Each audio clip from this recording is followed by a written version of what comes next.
In this video, I'm going to show you how to transfer your Chrome bookmarks into your Microsoft Edge browser. The first step that I want you to do is to head inside the Microsoft Edge and then find the three-dotted icon here, which is in the top right corner of the screen.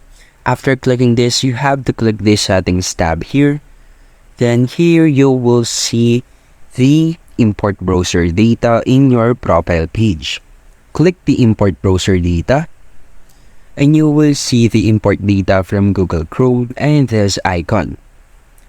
And also this import button.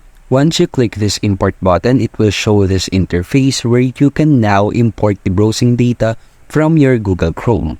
Now select a profile if you'd like, and then make sure to check the favorites or bookmarks and uncheck all the unnecessary browsing data for transfer.